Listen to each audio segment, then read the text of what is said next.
Hey everyone, today we're going to talk about the long essay question, which is a sort of new part of the APUS exam as of the 2015 exam administration.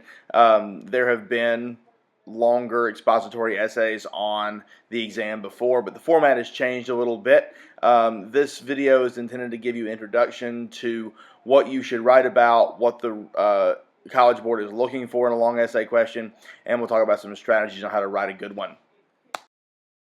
So first, some basics of the LEQ. You will occasionally, if you're one of my students, hear me lapse into calling it an FRQ, which stands for free response question.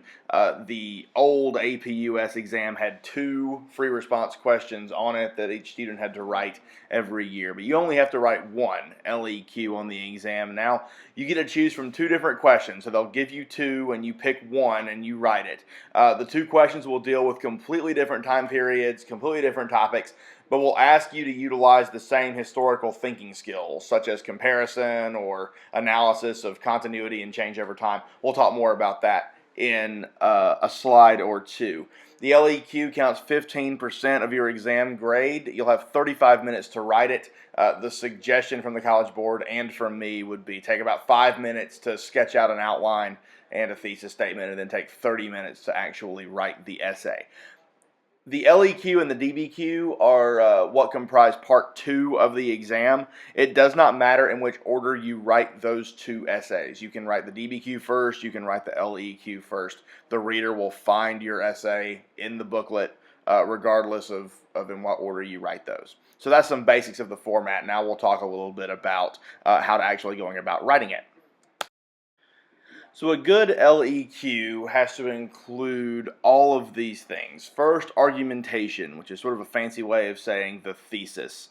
Okay, you have to have a thesis or some sort of argument in your essay that addresses all parts of the question and does what they ask you to do. Okay, analyze something, compare something, that kind of thing. You have to use evidence. You have to support the thesis with clearly linked specific evidence that proves what you are trying to argue. This is a little harder than on the DBQ, because on the DBQ, as you're aware, if you're one of my students, information can sometimes be brought back to mind by a document. Like a document, you'll read it and be like, oh yeah, and then there was this. The LEQ, you don't have that assistance really, so you've got to know your stuff. That's why having this information, knowing so much about history and all of that is so important. There's a targeted historical thinking skill that is what binds up every LEQ, where they'll ask you to analyze the causes of something, to compare 2 particular events or trends or time periods, continuity and change over time, where you say how maybe foreign policy stayed the same from year X to year Y, and also how it changed from year X to year Y, something like that. And periodization, where they will ask you to maybe make a judgment call on what was a more important event in a particular time period as it pertained to foreign policy or the role of women or something like that. So every LEQ will have something like that you'll have to do. Also, you've got to have synthesis. This just means your essay has to be coherent, it has to flow well, and the argument should be easily traceable throughout the essay, where everything you do ties back into your thesis and your overarching argument that you're making. So the first thing to do when you start the LEQ is read both of the questions that the College Board gave you to choose from, and then pick the one that you're going to answer. The questions will most likely come from vastly different time periods. Remember, they'll ask you to do the same basic thing. They'll both ask you to compare, to analyze continuity and change, all that. But the topic and when they take place are going to be pretty vastly different. If I had to guess, I would say you'll get one from before the Civil War and one from after the Civil War. But anyway, pick the one you're going to answer. The one you pick should be the one that you know the most about and that you're most comfortable answering. Okay. Analyze the question. Basically, you need to ask yourself, what is this question asking me to do? If the question was, for example, analyze the effects of the home front in World War II on women, both socially and politically. Make sure you understand exactly, what you're talking about, the evidence that you're going to come up with has to do with the home front during World War II, and it's going to have to tie back into women, both their social status and their political status, for instance. Okay.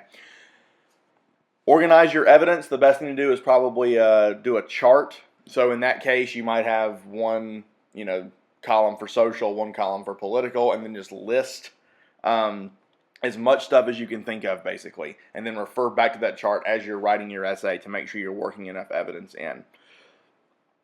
But before you do any of that, you need to make sure you develop your thesis statement.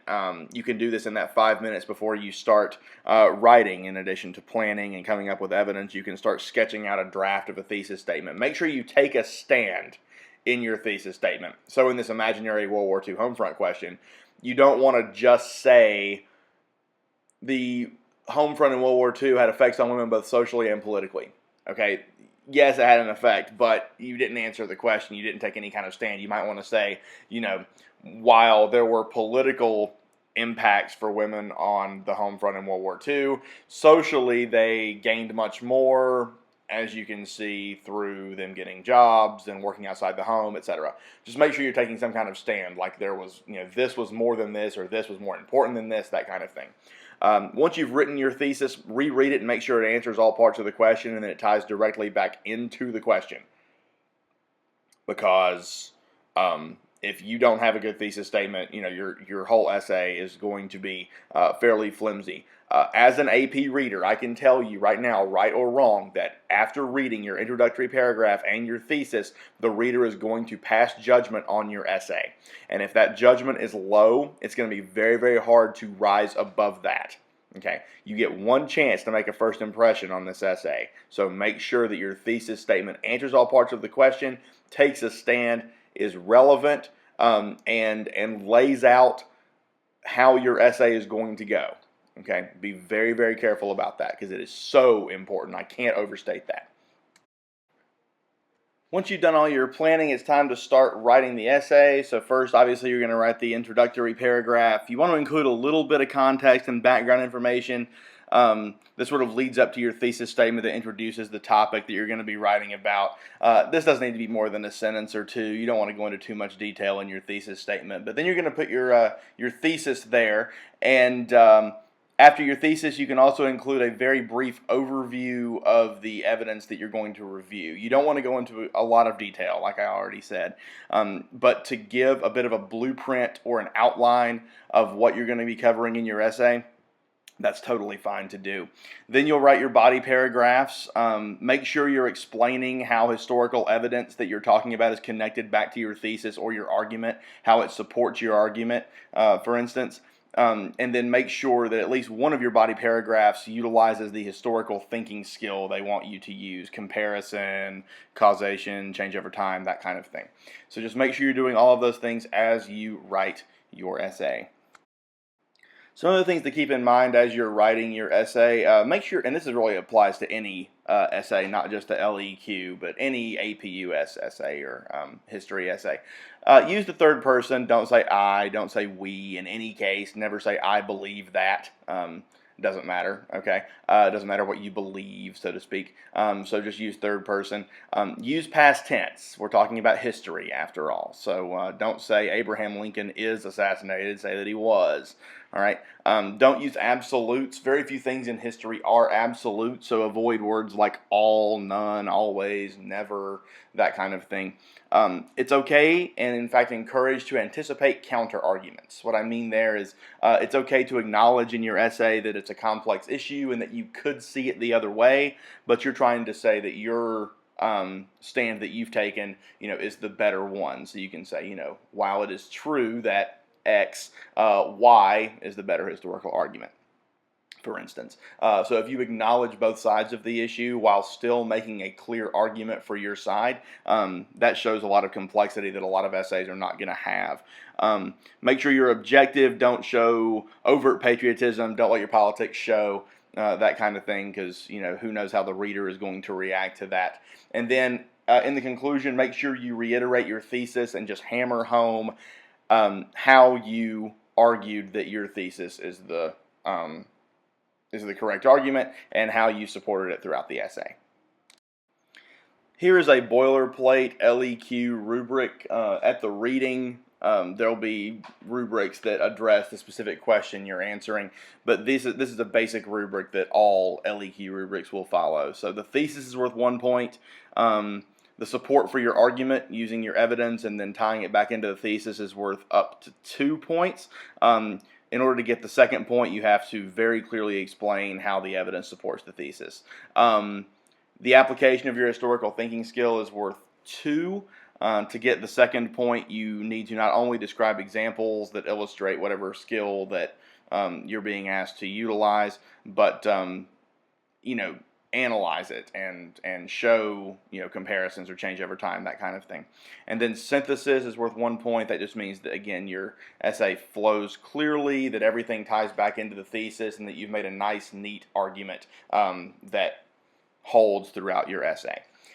Be sure to refer back to this video whenever you're writing LEQs and need pointers, and I'll post the generic rubric on Moodle as we start working with LEQs as well. As always, if you're one of my students, feel free to ask should you have any questions.